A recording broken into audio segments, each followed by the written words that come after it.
Muy buenas. Iniciamos con la presentación y el desarrollo del último bien jurídico de lo que hemos denominado desde el comienzo el bloque principal o bloque fundamental de este estudio de los delitos contra intereses colectivos. Se trata de la administración de justicia. La administración de justicia como bien jurídico tutelado, evidentemente uno pudiera señalar sin lugar a equívocos que se trata de un componente de la administración pública, porque qué mayor ejercicio de la función pública que es la función de administrar justicia. Quizás es donde más se revela las capacidades de intervención del Estado en la vida de los ciudadanos al resolver sus conflictos y al imponer medidas restrictivas de la libertad de sus derechos fundamentales. Pero ciertamente la administración de justicia tiene una importancia particular que amerita una consideración aparte de los delitos contra la administración pública, especialmente porque en alguna medida, más que la actividad que se reprocha o se censura en esta parte del derecho penal especial, es la protección externa o la protección contra actos externa de la actuación de los servidores públicos por parte de terceros, de tal manera que en contraste con los delitos contra la administración pública, en el caso particular de los delitos contra la administración de justicia, en buena parte de ellos la consideración sobre el sujeto activo de la conducta es de sujeto o se refiere a sujetos sin una calificación determinada y solo excepcionalmente se refiere a los comportamientos previstos para la ejecución por parte de un servidor público en los términos del artículo 20 del Código Penal. Pero al igual que en el caso de los delitos contra la administración pública, la integración del bien jurídico tutelado, digamos, puede plantearse en varias fases.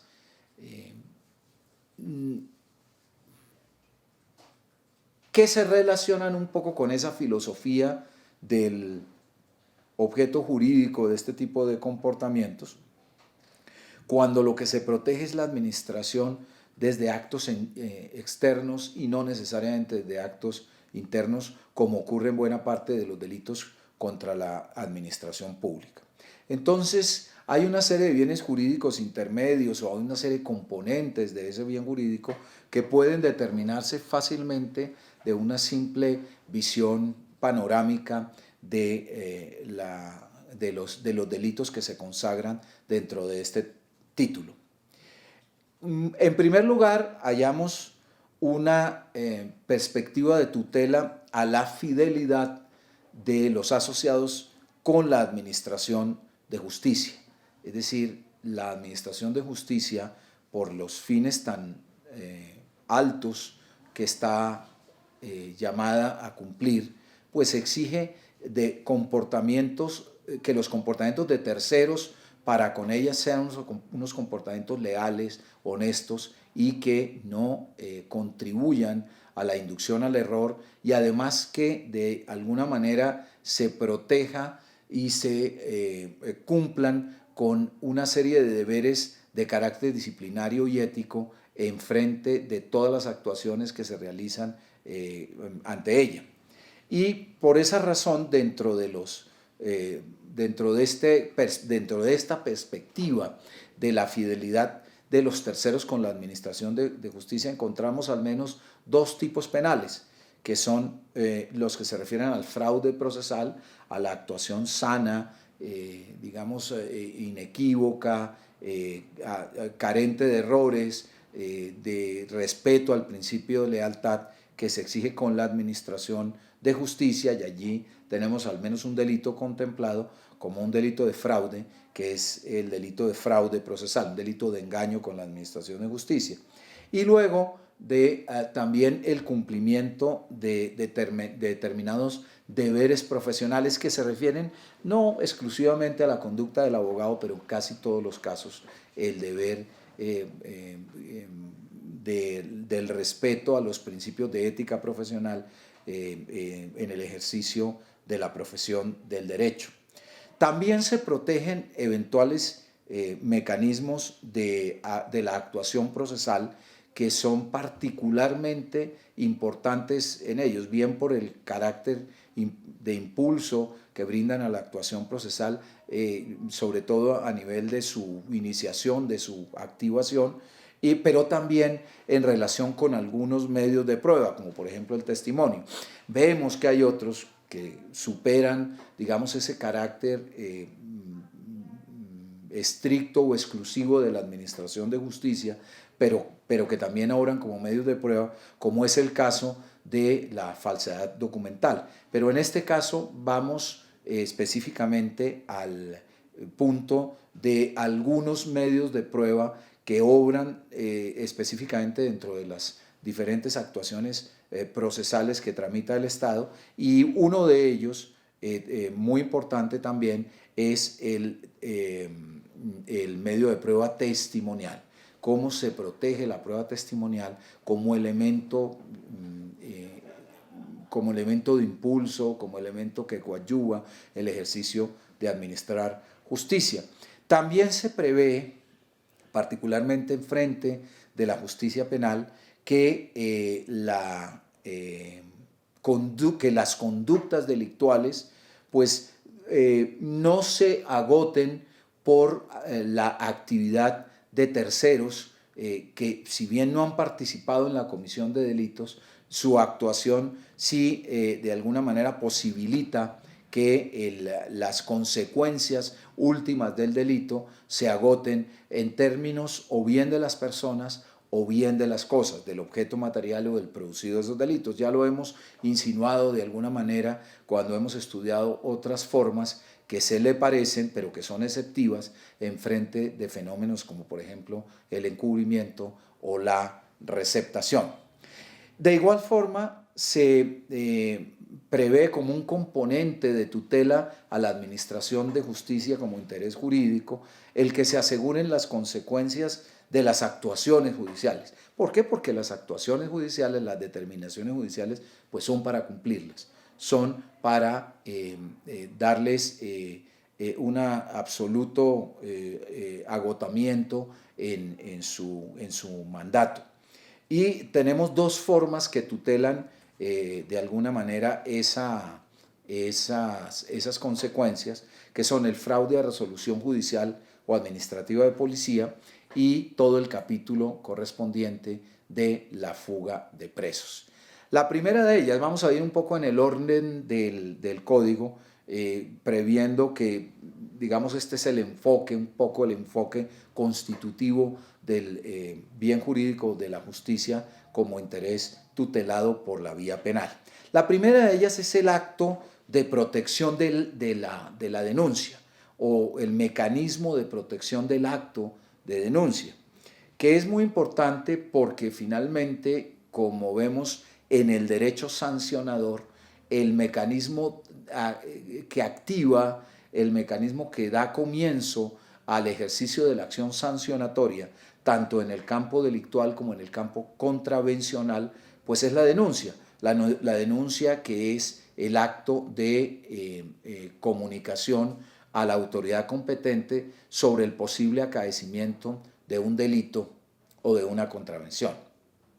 Y allí tenemos dos grandes capítulos que son el que se refiere al tema de la falsa denuncia como tal. Vamos a ver que tiene ciertas particularidades, ciertas especies en la manera de expresarse, y el acto de omisión de denuncia del particular. Ya habíamos visto dentro de nuestros dentro de nuestra presentación en relación con los delitos contra la administración pública, que además había un acto de omisión de denuncia, que era la omisión de denuncia del servidor público, por parte del servidor público, en donde se privilegia más ese deber de fidelidad del servidor público con el Estado dentro del ejercicio de sus funciones que el auxilio mismo a la actividad de administración de justicia, sin descartar que obviamente se trata de un delito pluriofensivo en el caso del servidor público, porque ofende no solamente la administración pública, sino también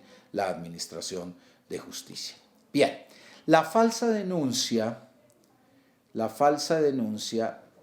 o el tema de las falsas imputaciones ante las autoridades tiene tres expresiones dentro de nuestro sistema. La falsa denuncia propiamente dicha, que es el tipo básico o fundamental, la falsa denuncia contra persona determinada y la falsa autoacusación. La falsa denuncia está consagrada en el artículo 435 en los siguientes términos. Falsa denuncia: el que bajo juramento denuncia ante la autoridad una conducta típica que no se ha cometido, incurrirá en prisión de 16 a 36 meses y multa de tanto a tanto. Como se puede ver en sus componentes, el comportamiento se basa en un acto que tiene una ritualidad propia, porque no todo acto de comunicación sobre el acaecimiento de un comportamiento punible es por sí mismo una denuncia. Claro, ese es el núcleo básico del comportamiento. Denunciar, ¿qué es denunciar? Denunciar es comunicar, denunciar es producir una noticia, comunicar una noticia, pero no todo acto de comunicación de esa noticia es por sí mismo una denuncia, solamente aquella que se realiza bajo la gravedad de juramento y ante autoridad competente. Entonces, el acto de denuncia es un acto formal por estas razones. Primero, está provisto o revestido de la formalidad de gravedad de juramento, y segundo, no toda autoridad del país tiene la capacidad para recibir denuncias. Entonces, ¿cuáles son esas autoridades? Pues en primer lugar y de manera obvia, la Fiscalía General de la Nación, porque es finalmente la titular de la acción penal en materia delictual.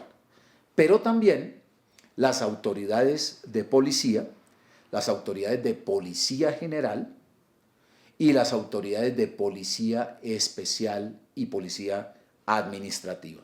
Todas esas autoridades, dentro del marco de sus competencias, dentro del marco de la sustancialidad de los delitos o contravenciones que se denuncian, tienen la capacidad de recibir la denuncia. Lo segundo es que debe realizarse bajo la gravedad de juramento, bajo la gravedad de juramento. Es decir, y esa, digamos que se entiende verificada, no es que en todos los casos en que se formulan denuncias se entiende, se deba producir con una ritualidad especial, como por ejemplo si ocurre en el testimonio de la toma de juramento, pero la denuncia cuando se realiza ante la autoridad competente se entiende que está formulada bajo la gravedad del juramento. Lo que pasa es que la consecuencia en este caso no es la falsedad testimonial, no es el perjurio como ocurre en el caso del testimonio, sino precisamente la falsa denuncia. ¿Cuál es el objeto de ese comportamiento?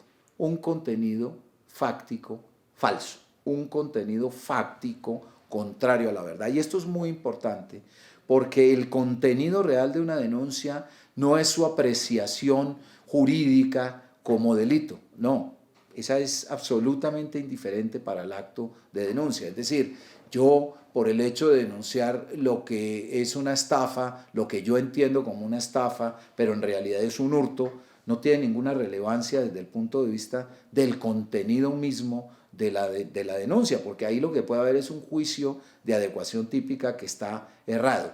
pero lo que realmente interesa es un juicio fáctico, un juicio sobre los hechos.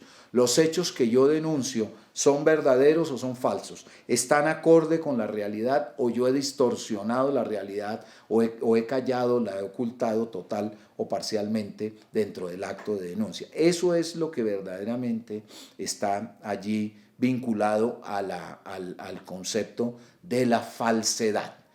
Una falsedad fáctica, una falsedad, una afirmación falsa sobre los hechos que se afirman dentro del texto o dentro del acto de la denuncia. Y obviamente desde la perspectiva del tipo subjetivo, pues estamos hablando de una imputación que es dolosa, es decir, el sujeto activo debe tener el conocimiento previo sobre la falsedad. En este caso, la falsedad sobre un hecho que no se ha cometido o que no se ha cometido fácticamente de la manera como se ha denunciado, porque o se ha inventado la realidad o se la ha mudado. Decíamos que este es el tipo básico o fundamental porque no se produce una imputación directa contra alguna persona en particular. Es decir, no es lo que en el argot judicial se denomina denuncia contra una persona determinada. No, aquí no se afirma la autoría, que es un hecho, evidentemente, es otro facto. No, aquí lo que se afirma es la existencia de un hecho o la existencia de un hecho bajo ciertas características sustanciales que no se han producido. En contraste con la falsa denuncia contra persona determinada, que es la contenida en el artículo 436 en los siguientes términos. Falsa denuncia contra persona determinada. El que bajo juramento denuncia a una persona como autor o partícipe de una conducta típica que no ha cometido o en cuya comisión no ha tomado parte, incurrirá en prisión de tanto a tanto. Nuevamente vamos a analizar el comportamiento. Desde luego se trata de un tipo penal de sujeto activo indeterminado, cualquier persona puede incurrir en ese tipo, pero que el comportamiento pues es el mismo que describíamos en el artículo anterior, es decir, la verificación del acto de denuncia de la noticia criminal que se produce ante una autoridad competente, pero en este caso el comportamiento incluye un facto adicional. ¿Cuál es ese facto?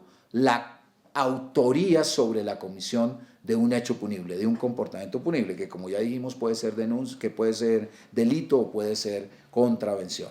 En este caso se afirma que una persona ha cometido un acto que bien o no ha existido o habiendo existido se tiene el conocimiento de que esa persona no ha participado en ese delito. Entonces volvemos nuevamente al objeto. El objeto implica la imputación de un contenido fáctico falso. Y esa falsedad puede presentarse en que la conducta es inexistente y por lo tanto no le pertenece a nadie y mucho menos a la persona que se afirma que la ha cometido, o que habiéndose cometido ese comportamiento, la conducta no ha sido cometida por el falsamente denunciado. Como se puede ver, hay ciertas circunstancias que se parecen a otros tipos penales de la primera parte del derecho penal especial, en concreto el delito de calumnia, porque la calumnia es una falsa imputación sobre la comisión de un hecho punible en cabeza de una persona determinada. Y la pregunta que surge siempre en estos casos es, bueno, ¿y eso cómo funciona? Ese posible concurso, ese posible concierto de conductas que se verifica en este caso, ¿cómo funciona? Y la respuesta es muy sencilla. Si la sola imputación se realiza únicamente mediante el acto de denuncia, lo que hay evidentemente es un acto de falsa denuncia, porque la descripción es mucho más rica en términos de la aplicación del principio de especialidad para resolver ese posible concurso, que sería un concurso aparente. Pero eso no implica que en todos los casos se excluya la posibilidad del concurso entre la falsa denuncia y y el delito de calumnia. Y es que es posible que ello ocurra cuando yo publico el contenido falso de mi denuncia, cuando yo lo comunico a terceros, cuando ese contenido, mediante un acto de mi voluntad, es conocido por terceros. En ese caso es posible, por ejemplo, yo coloco la denuncia y para aumentar el valor de mi falsa denuncia, de mi falsedad, del ánimo de causar daño con esa imputación, pues lo publico en un medio de comunicación o simplemente lo remito a un tercero para que conozca esos hechos, a sabiendas, desde luego, en el tipo subjetivo, que se trata de un comportamiento que fácticamente no es real, porque el comportamiento no ha existido o porque no le pertenece a la persona que yo he denunciado. Finalmente hay una tercera posibilidad, es decir, la primera, falsa denuncia contra persona sin responsable conocido, falsa denuncia contra persona determinada, y el artículo 437 se refiere a la falsa autoacusación en los siguientes términos. El que ante autoridad se declare autor o partícipe de una conducta típica que no ha cometido o en cuya comisión no ha tomado parte, incurrirá en pena de tanto a tanto. Bien, muy bien. La diferencia específica con los anteriores delitos es que aquí la conducta que se imputa es una conducta que se atribuye a la misma persona, ¿no? Y es una conducta que no ha sido cometida por quien denuncia o porque no ha existido o porque no ha sido cometida por esa persona. Suena exótico, suena extraño. Sin embargo, este tipo de comportamientos, cuyo objeto material básico, pues es el contenido de la declaración, este tipo de comportamientos generalmente se producen para entorpecer o dificultar la acción de la administración de justicia, para desviar, por ejemplo, a los verdaderos responsables. ¿Por qué? Porque lo que uno aprecia, digamos, a simple vista, pudiera ser un acto casi que de inimputabilidad, como en aquellas películas de asesinos en serie, en donde hay muchos que por el solo ánimo de figurar van y confiesan delitos que no han cometido. Entonces, cuando se producen estos asesinatos seriales, a veces aparecen unos loquitos que afirman que ellos son los asesinos seriales y no pueden, digamos, de forma alguna determinar las circunstancias de modo, tiempo y lugar en que habrían obrado, porque simplemente lo que quieren es un acto de notoriedad pública, atribuirse unas consecuencias que realmente pues, los pone en los medios de comunicación, pero sobre los cuales no tiene ninguna vinculación. Pero no se trata obviamente de esos actos que pudieran estar vinculados a una circunstancia de inimputabilidad, porque son personas desequilibradas, etcétera, etcétera. No, aquí hay actos que verdaderamente sí implican una lesión a la administración de justicia por la manera como ellos se producen, y podemos ver varios ejemplos.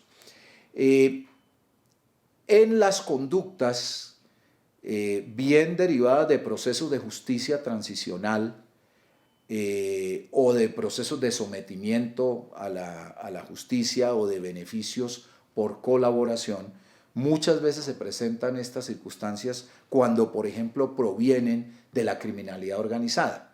¿Cuándo? Primero, cuando la confesión de un delito más o un delito menos no influye en la pena. Eso se produce en procesos de justicia transicional. Acuerdo de paz con las FARC, justicia y paz con los grupos paramilitares.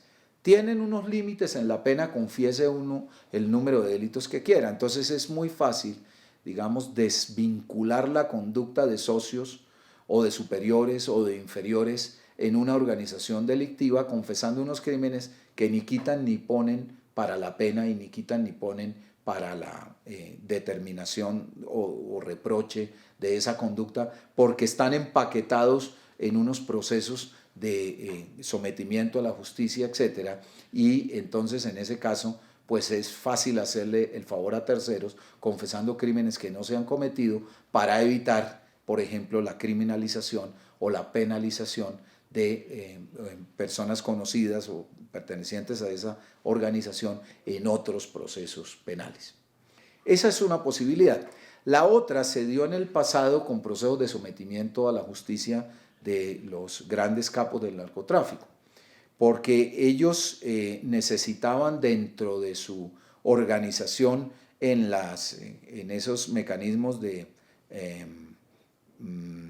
encarcelamiento o privación de la libertad tan especiales que le fueron concedidos, que pudieran llevar a sus lugartenientes con ellos para que los protegieran allá adentro, e incluso en muchos casos de muy ingrata recordación, para que pudieran seguir delinquiendo desde el interior de los penales.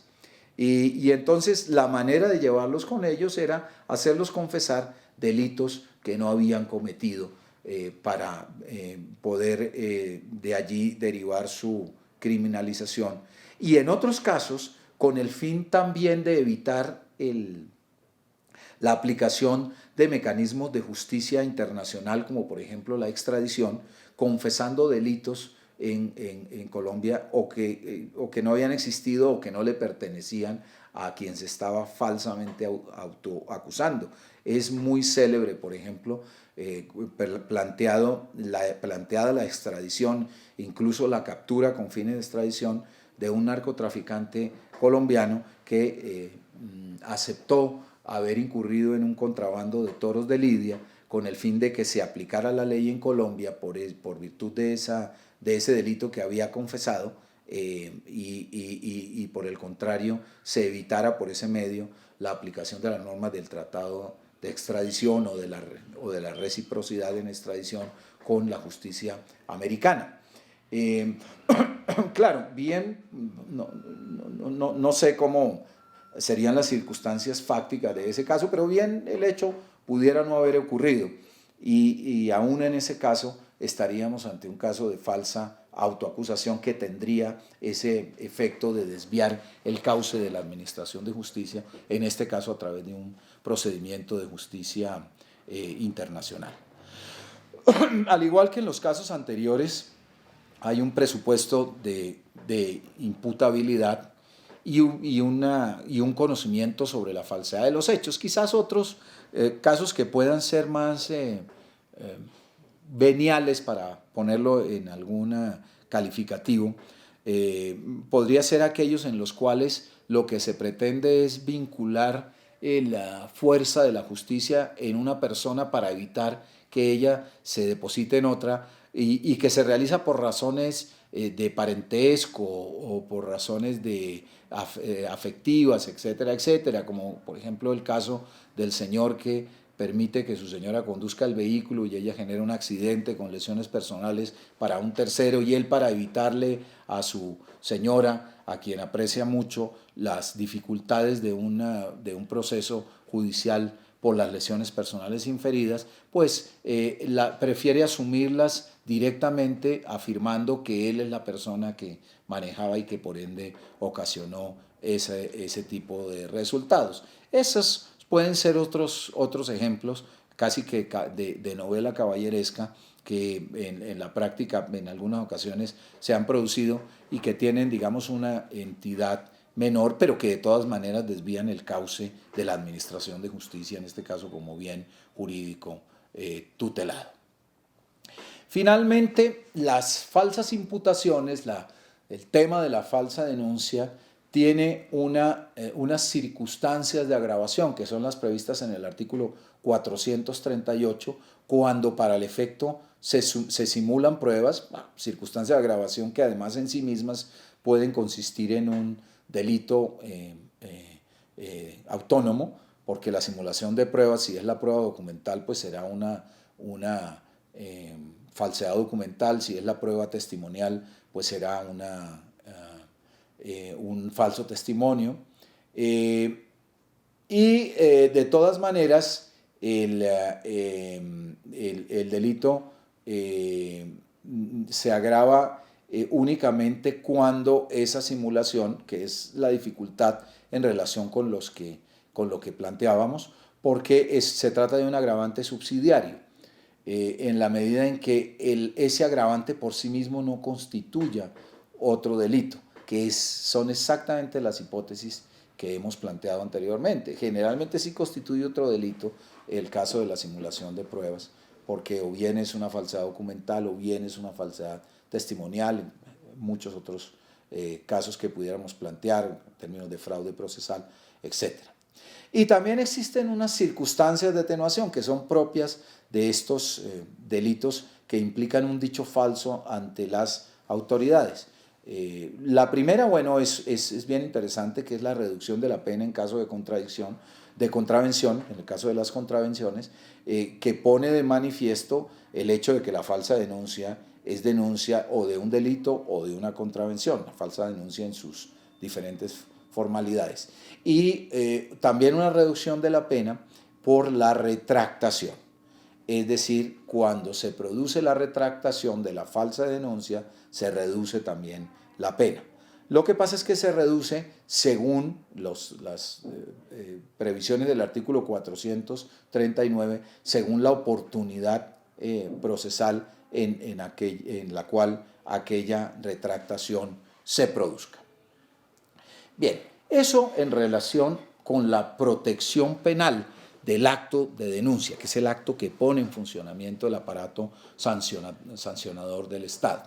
Vamos a ver cómo hay una protección también, no solamente a estas situaciones, sino a un medio de convicción dentro de nuestro ordenamiento procesal, que es el testimonio. El testimonio como medio probatorio se protege dentro de nuestra legislación penal. ¿Cómo se protege? Se protege en relación con su veracidad. Y entonces tenemos las conductas de falso testimonio. Se protege también contra los actos de corrupción del soborno, del testimonio. Es el caso del soborno en el artículo 444.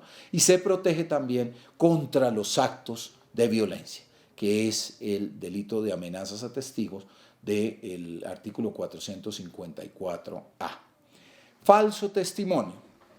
Se encuentra consagrado en el artículo 442 en los siguientes términos. Falso testimonio: el que en actuación judicial o administrativa, bajo la gravedad de juramento, ante autoridad competente, falte a la verdad o la calle total o parcialmente, incurrirá en prisión de tanto a tanto. Bien, entonces aquí tenemos una disquisición en relación con el tipo objetivo y con el tipo subjetivo. Con el tipo objetivo, ¿qué podemos señalar? Primero, en relación con el sujeto, se trata de un sujeto activo calificado, porque solamente puede rendir falso testimonio o cometer falso testimonio quien tiene la calidad de testigo, Únicamente es el testigo el que puede cometer falso testimonio, por obvias razones, no quien tiene una calidad diferente. Y aquí es muy importante, porque no necesariamente todo declarante ante la administración pública o de justicia tiene la calidad de testigo. Hay ciertas formalidades que lo vinculan como testigo, ¿no? Es decir, no toda declaración que se produzca ante un funcionario judicial administrativo es una declaración que tenga valor testimonial. El testimonio es un acto formal, ya vamos a ver por qué formal cuando miremos la parte del objeto material de este comportamiento. En general, ¿en qué consiste el comportamiento? Consiste en mentir, en callar la verdad, en mutarla, en no decirla total o parcialmente. Pero hay que realizarlo bajo la gravedad de juramento. Es decir, este es un referente normativo, un ingrediente normativo del tipo que se refiere tanto al comportamiento como al objeto, porque no es testimonio, sino el que se produce bajo la gravedad de juramento. Y segundo, ante autoridad competente. ¿Por qué ante autoridad competente? Porque no toda autoridad tiene la capacidad de tomar testimonios, ¿no? Solamente algunas autoridades, de acuerdo con su régimen de jurisdicción o de competencia. Y en ese sentido es necesario señalar que también no todo acto ante una autoridad judicial o administrativa, así incluso sea una autoridad competente, tiene la calidad de testimonio porque se entienda verificado bajo la gravedad de juramento. Hay muchos ejemplos dentro de nuestro sistema que implican declaraciones ante autoridades competentes, pero que expresamente no se realizan bajo la gravedad del juramento por los mecanismos de los cuales se valen para lograrlo o por la calidad de sujeto procesal que se tenga dentro de las actuaciones. El ejemplo más importante dentro de nuestro régimen sancionatorio puede ser el de la indagatoria en el esquema de la ley 600 o el del interrogatorio dentro del esquema de la ley 906. ¿Por qué? Porque allí la persona que se somete a este tipo de diligencias tiene una calidad de parte imputada dentro del procedimiento. Y entonces eso quiere decir que para defenderse en declaración no está obligado a declarar contra sí mismo ni contra sus parientes en un determinado grado de consanguinidad o de afinidad. En ese sentido, no es propiamente una diligencia testimonial, es una diligencia que se excluye de esa calificación porque no se toma bajo la gravedad del juramento y no se toma bajo la gravedad del juramento porque esas declaraciones deben producirse de manera espontánea y sin ningún tipo de apremio. Y el apremio clásico dentro del juramento, que además cuando ustedes tengan la oportunidad de asistir a una diligencia de estas o incluso de ser partícipes como testigos en la misma, pues es el hecho de que si se falta la verdad, se aplica precisamente las penas contenidas en este tipo penal. ¿Cuál es el objeto de ese comportamiento? Pues es el testimonio, es el dicho bajo la gravedad de juramento ante una autoridad competente. Y desde luego en el tipo subjetivo, la imputación es dolosa.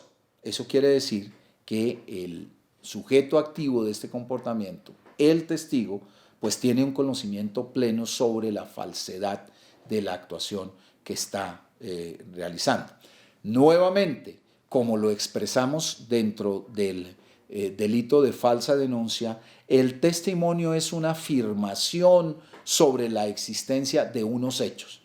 Es una referencia de facto, no es una referencia jurídica, porque esos testimonios que implican la expresión de un concepto jurídico, pues no son afirmaciones sobre factos, son afirmaciones sobre derecho. Y esas afirmaciones pues pueden ser acertadas o equivocadas, pero en todo caso no son ni verdaderas ni falsas. Entonces es el testimonio que ocurre sobre eventos fácticos, sobre hechos, ¿no? Y hechos que además desde la perspectiva del sujeto, del tipo subjetivo, se conocen efectivamente como hechos falsos. Al igual que en el caso de la falsa denuncia, tenemos unas circunstancias de atenuación consistentes en el retracto, que están contenidas en el artículo 443 y que se verifican bajo la fórmula de la tasación por razón del momento en que ella se produzca, del momento procesal en que ella se produzca. El soborno, tenemos ya entonces una primera tutela de la verdad en relación con el tema del testimonio, es decir, la integridad legítima y veraz del testimonio como medio de prueba dentro de una actuación judicial o administrativa, que es otra cosa importante. Los testimonios, si bien son característicos del sistema judicial, pueden producirse también, y de hecho se producen en con una mayor entidad desde el punto de vista cuantitativo en la actuación administrativa, porque ella es mucho más abundante que la judicial. Bien, el soborno entonces lo que hace es precaver los actos de corrupción sobre un testigo para evitar que diga la verdad. Y está contenido en el artículo 444 en los siguientes términos. Soborno: el que entregue o prometa dinero u otra utilidad a un testigo para que falte a la verdad o la calle total o parcialmente en su testimonio, incurrirá en prisión de 6 a 12 años y multa de tanto a tanto. Lo primero que hay que decir en relación con el epígrafe es que este es un epígrafe que se utiliza de manera impropia y que llama a la confusión a nivel común y a nivel de los medios de comunicación. Porque el soborno es el acto de corrupción al testigo, por contraste con el cohecho por dar u ofrecer, que es el acto de corrupción activa a un servidor público, no a un testigo. Cuando hablemos de soborno estamos hablando siempre de la vinculación corruptiva con un testigo, con una diligencia testimonial. ¿Quién puede cometer ese delito desde la perspectiva del tipo objetivo? El sujeto, pues cualquier persona. Claro, el sujeto pasivo de la acción, que no del comportamiento, que no del delito, sino de la acción, pues es el testigo, ¿no? Es decir, es el sujeto corruptible, es el sujeto corruptible.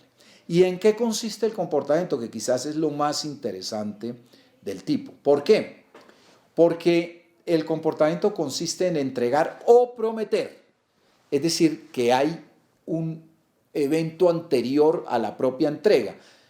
Es decir, que hay un evento anterior a la propia aceptación del testigo de la dádiva. Es que vale una promesa remuneratoria como perfeccionamiento del tipo. Si el testigo no acepta, de todas maneras, el delito ya se encuentra perfeccionado. ¿Para qué? Para que el testigo falte a la verdad o la calle total o parcialmente. Es decir, el delito no es pagarle a un testigo para que declare. Eso inclusive dentro de las mismas previsiones de nuestro sistema de enjuiciamiento criminal vigente es plenamente válido. De hecho, es muy difícil conseguir un testigo, por ejemplo, en materia técnica, que no exija una remuneración por su testimonio. Pues claro, es un acto que quita tiempo y el tiempo vale para un profesional. En esa medida, allí no hay ninguna vinculación delictual. La vinculación delictual se da por el ingrediente subjetivo del tipo, que es el propósito de que el testigo falte a la verdad o la calle total o parcialmente. ¿Eso qué significa? Que al ser apenas un ingrediente subjetivo de la conducta, es indiferente para el perfeccionamiento del soborno, exclusivamente del soborno, que el testigo falte o no a la verdad. Claro, si el testigo falta a la verdad, pues naturalmente nos encontraremos ante un tema de delito de falso testimonio en los términos que ya apreciábamos anteriormente. Pero es muy interesante en relación con ciertos mecanismos de vinculación al delito de falso testimonio. ¿Por qué? Porque de no existir el delito de soborno y una persona faltase a la verdad en su testimonio porque le han sido pagado un dinero para que realice tal comportamiento, pues nos encontraríamos ante un acto de determinación de la conducta de falso testimonio. Pero como esa determinación en específico está tipificada como tal dentro del tipo penal del artículo 444, cuando la determinación del falso testimonio es el pago de una suma de dinero, no hablamos de determinación del falso testimonio, sino que hablamos de un delito autónomo que es el delito de soborno. Bien interesante también es la participación del testigo, porque ciertamente la conducta, como ustedes podrán ver, está construida con base en la actuación del agente corruptor, de quien comete el soborno, pues quien promete o paga, ¿no? El testigo, entonces, ¿qué tiene que ver? Y esa parte es muy interesante. ¿Por qué? Porque si el testigo tiene la iniciativa, es decir, está determinando, está proponiendo, está impulsando el delito de soborno, o si es el testigo el que aparece allí, no es una persona indiferente para el comportamiento de esta conducta delictual. ¿Por qué? Porque la está determinando mediante su propia iniciativa. Oiga, señor, si usted me paga una plata, yo voy a faltar a la verdad en mi testimonio. Y efectivamente lo hace, comete un delito de determinación en el caso de soborno y además un delito de falsedad testimonial. O dos, cuando la iniciativa proviene del agente corruptor y el testigo acepta, pues de alguna forma hay un acto de colaboración que al menos es coetáneo con la producción del delito de soborno, ¿no? Bien porque acepta la remuneración o bien porque acepta la promesa remuneratoria. Entonces participa en la ejecución y consumación del delito de soborno y ahí tendría uno que señalar que el testigo que ha sido objeto de estos comportamientos pues ha participado al menos en calidad de cómplice dentro de la conducta. Ahora, nuestra legislación establece un esquema diferencial para el soborno cuando ese soborno se produce en la actuación penal. Y yo creo que con alguna razón, no por privilegiar la actuación penal, sino por las consecuencias que la actuación penal genera sobre la acción penal y sobre las personas que son el objeto pasivo de esa acción. En los siguientes términos, dice el 444A, soborno en la actuación penal, el que en provecho suyo o de un tercero entregue o prometa dinero o utilidad a persona que fue testigo de un hecho delictivo para que se abstenga de concurrir a declarar o para que falte a la verdad o la calle total o parcialmente, incurrirá en prisión de tanto a tanto. Aquí hay varias cosas que son muy interesantes. Lo primero, desde luego, el entorno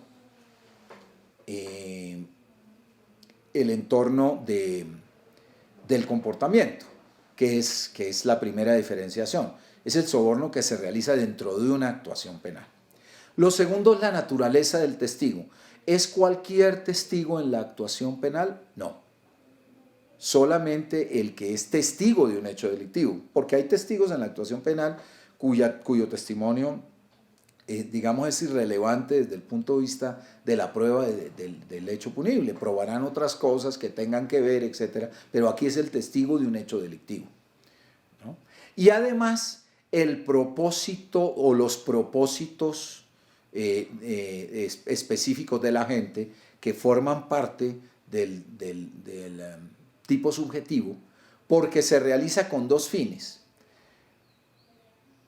para obtener provecho para sí o para un tercero, es decir, está presidido por el ánimo de lucro, inclusive yo diría que más que de lucro económico, para obtener cualquier beneficio para sí o para un tercero, beneficio que incluso puede ser de naturaleza procesal, pero además tiene un segundo ingrediente subjetivo, que es el hecho de que la conducta se produzca bien para que el testigo falte a la verdad, la calle total o parcialmente, uno, o dos, para que se abstenga de concurrir a declarar.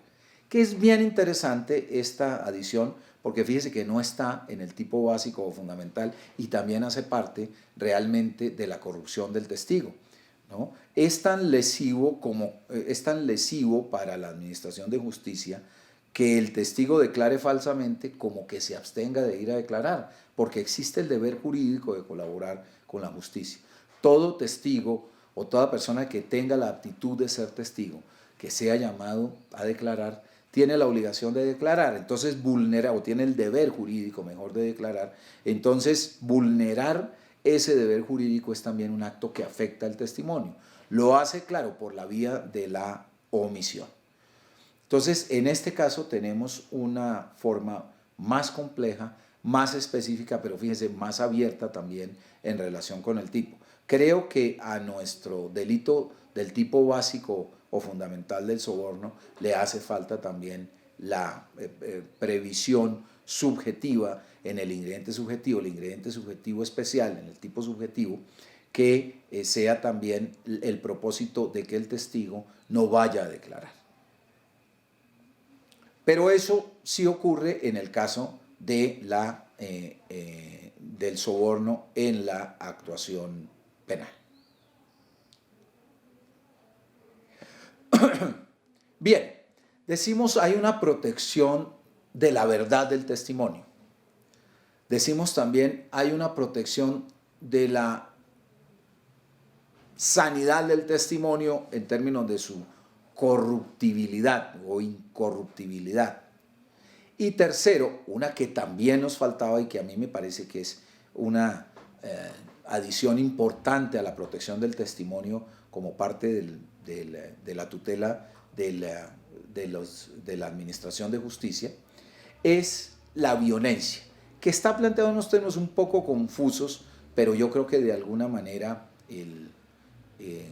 hay una respuesta al tema de la violencia. Es decir, el testimonio es un acto de la voluntad que puede estar falseado en su objeto que puede estar afectado en su objeto cuando es falso, que puede estar afectado en su objeto también cuando hay corrupción, y que puede estar afectado en su manifestación, su objeto que es manifestar un facto ante una autoridad competente, cuando se produce bajo violencia.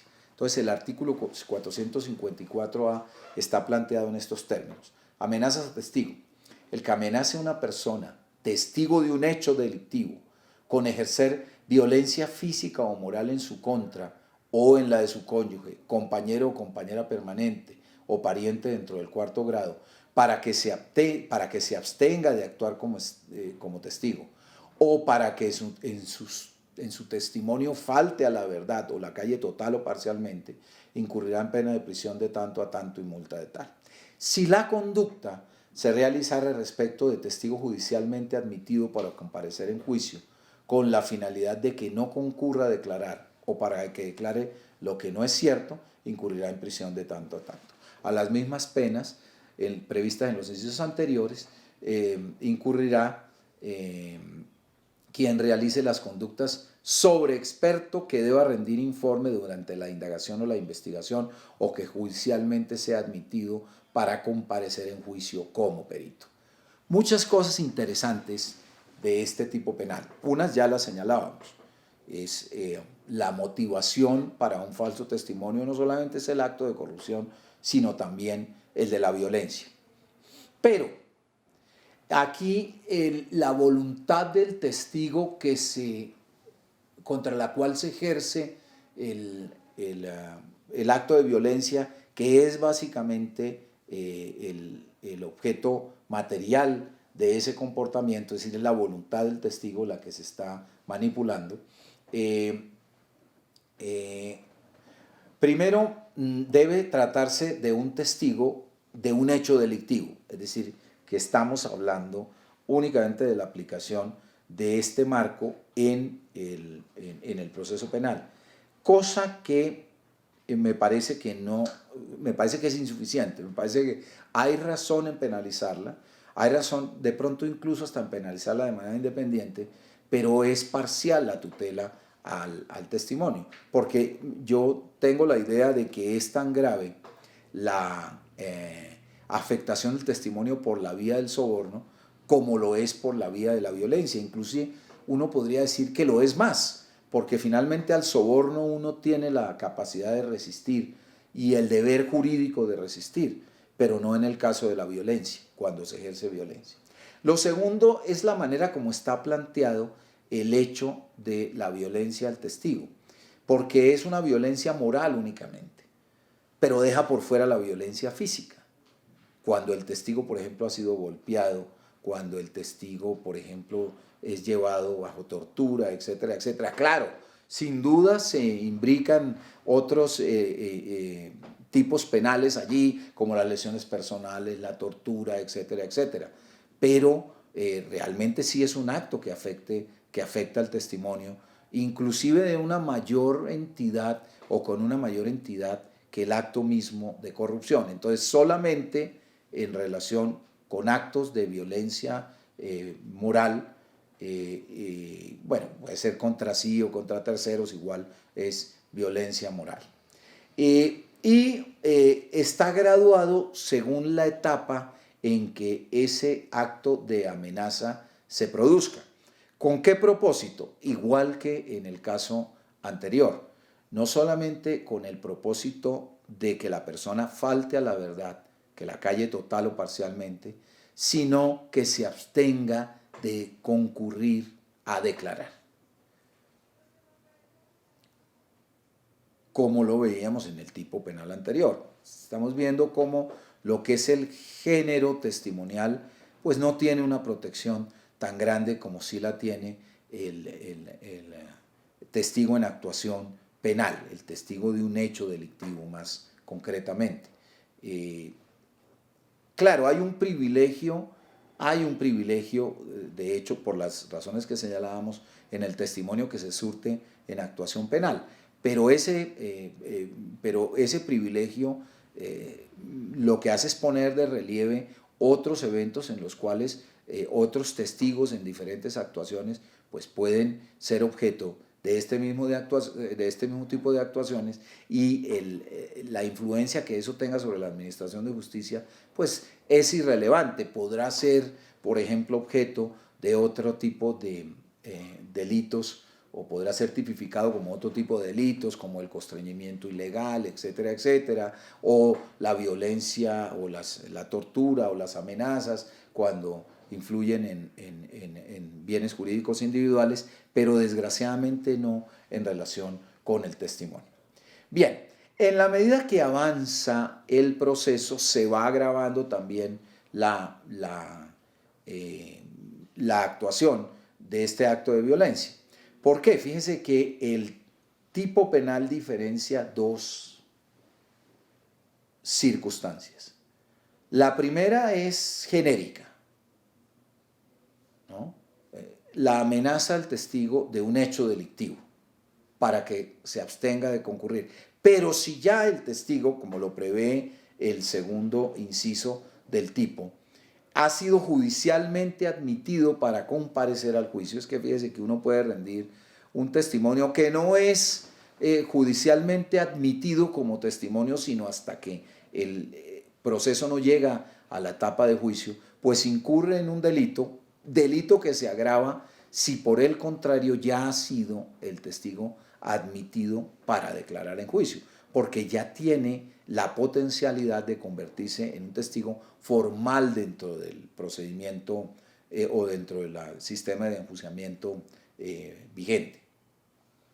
Y finalmente, un tema que es muy importante porque nos demuestra ese acerto que hemos señalado en otros apartes de nuestras conversaciones, en el sentido de que la prueba pericial, cuando se verifica de manera expresa, es básicamente una prueba testimonial.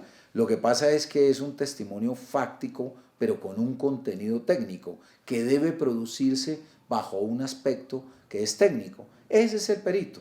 Y entonces aquí vemos que se lo señala de manera expresa también como un testigo que puede ser objeto de maniobras de violencia, en este caso violencia moral.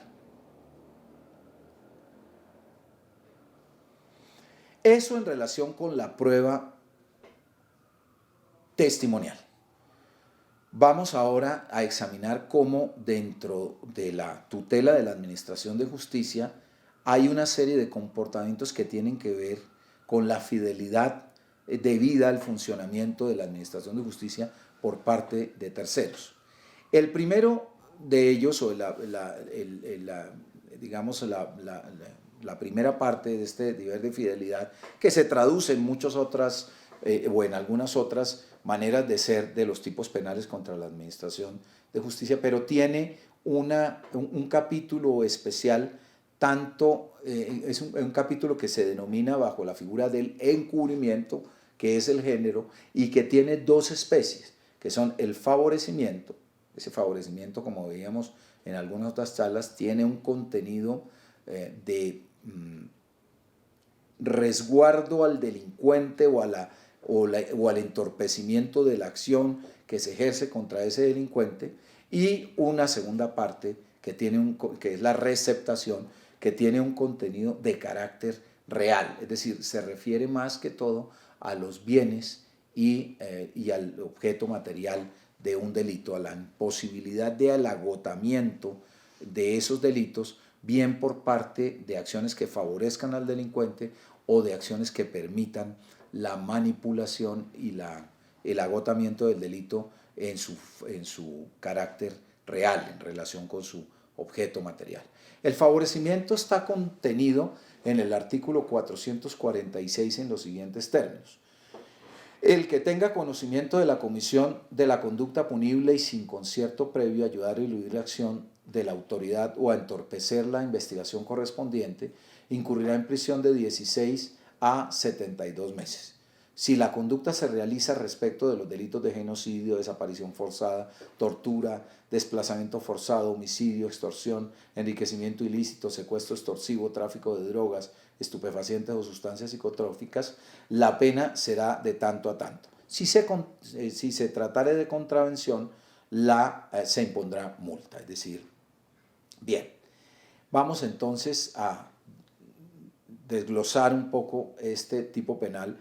Primero, para señalar la impropiedad de ciertas formas de la utilización del favorecimiento como epígrafe de otros delitos, porque más que favorecimiento son tipos penales de receptación, como ocurre, por ejemplo, en el favorecimiento del contrabando por particular y en el favorecimiento del contrabando de hidrocarburos por particular, en donde está establecido de una manera impropia el epígrafe. Debiera llamarse más la receptación que el delito de favorecimiento. Y se puede ver dentro de la misma previsión del tipo, o de las mismas previsiones tanto en el tipo objetivo como en el tipo subjetivo.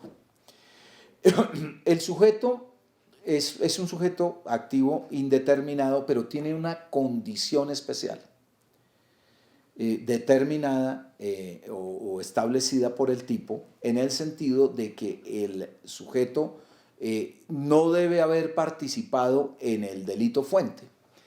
Y esto nos señala una segunda característica de este tipo penal, es que, como otros tipos que hemos señalado, se trata de un tipo penal accesorio.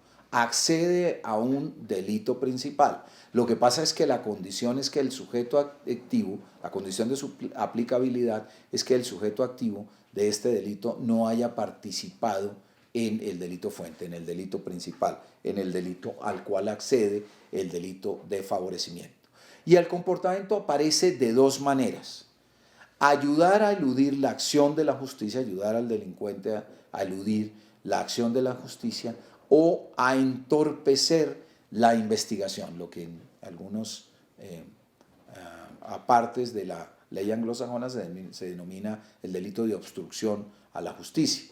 Aquí lo tenemos en varias formas, pero esta es una apenas de ellas.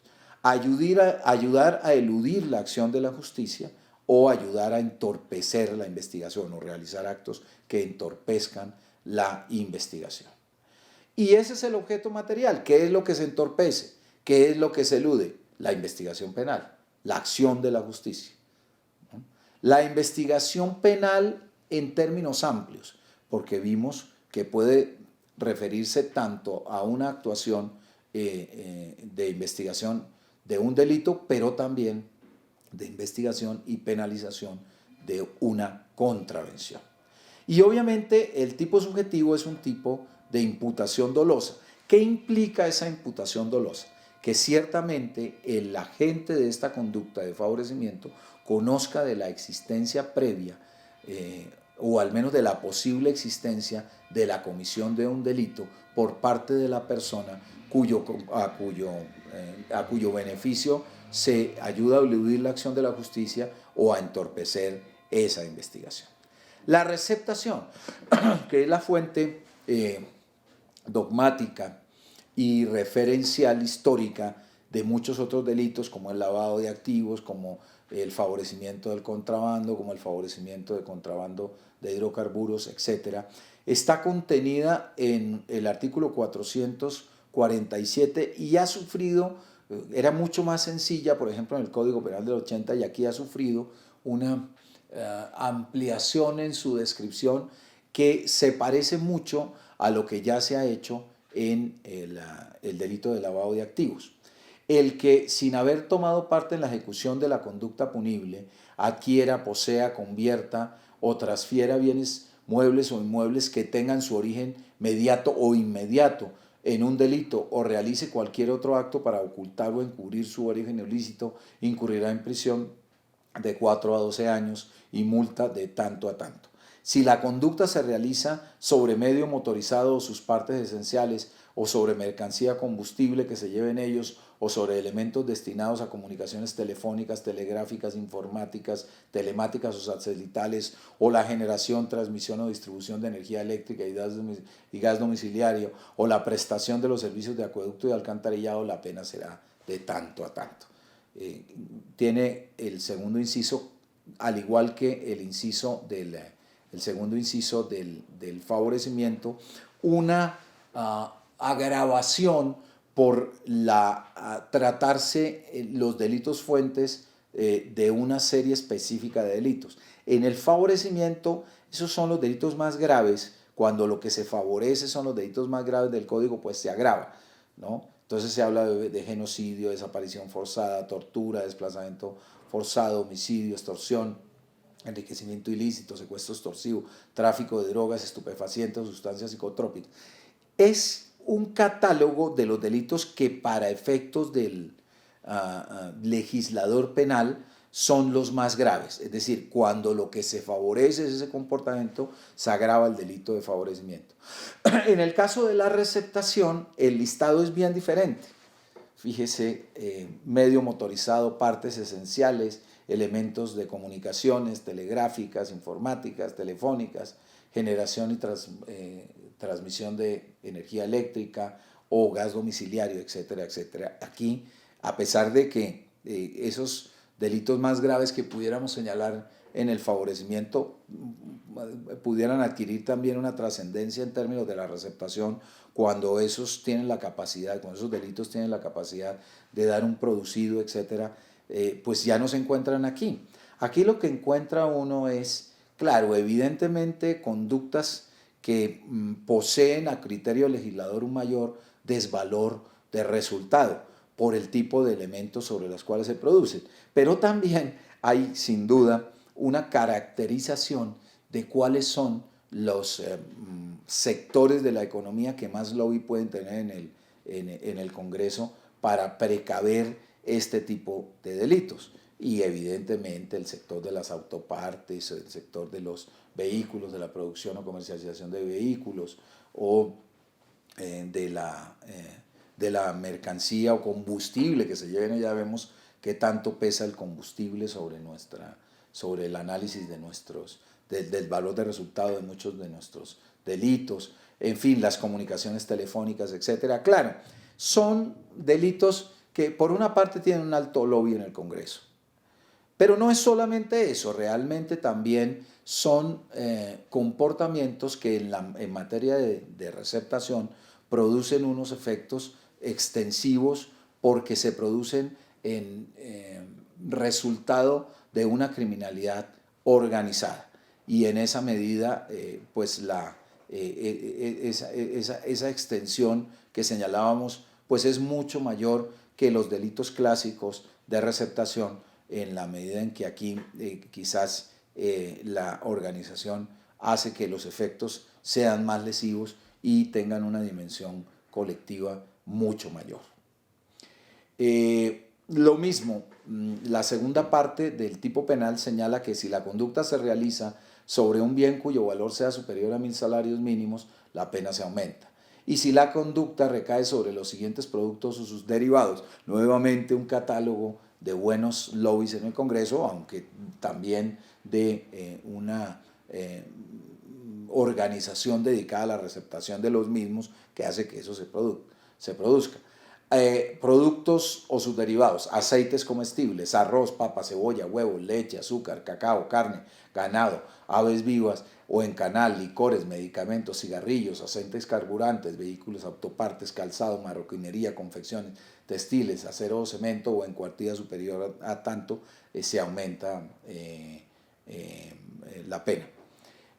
Claro, uno puede observar que muchos de esos se trata de productos de primera necesidad, pero evidentemente también hay una expresión de la posibilidad de influencia sobre la criminalización de estas conductas, pero también no solamente productos de primera necesidad, sino productos de aplicación personal o productos que puedan tener incidencia también sobre la salud, como son los licores o los medicamentos o los cigarrillos.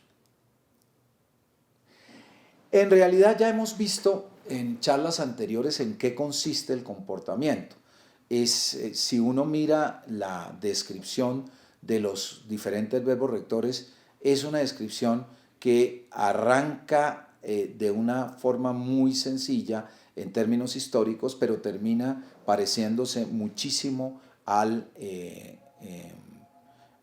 delito de lavado de activos. Y entonces uno podría señalar que ese comportamiento se refiere a conductas de manipulación del objeto material o del producido de un delito, y por eso se habla de adquirir, poseer, convertir, transferir, pero también a ocultar el origen ilícito de esos bienes. Claro, la condición, al igual que en el favorecimiento, en el sujeto activo de la conducta, es que ese sujeto no haya participado en el delito fuente, y en eso hay una gran diferencia en todos los delitos que mencionábamos como de alguna manera conexos históricamente con la receptación, como lo son el lavado de activos, como lo son el favorecimiento del contrabando por particular o el favorecimiento del contrabando de hidrocarburos del particular.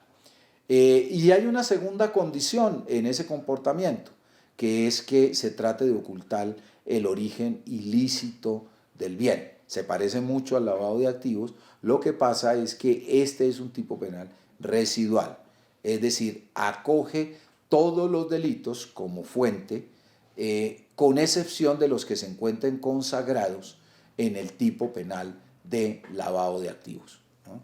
Es decir, este de cierta forma es numerus clausus residual. ¿Cuáles delitos no se aplican? Los que estén contenidos dentro del listado taxativo que se incluye en el delito de lavado de activos. Y el objeto material, pues es el objeto o el producto inmediato o económico de un delito, es decir, el objeto material o su producido. Naturalmente, como en el caso de las, en el caso del delito de favorecimiento, la imputación se realiza a título de dolo. ¿Y el dolo que implica? El conocimiento del origen ilícito de esos bienes. El conocimiento no solamente del origen ilícito, sino también de la existencia de un delito del cual provienen esos bienes, ese producido. Y existen unas circunstancias agravantes por la calidad del objeto material, que ya las señalábamos con antecedentes, se refieren a medios motorizados, mercancía o combustibles, elementos de telecomunicaciones, por el valor mismo del bien y luego ese recaudo adicional por esa actividad. No digo yo que no se justifique, pero es una actividad que obviamente tiene un mayor lobby ante el legislador.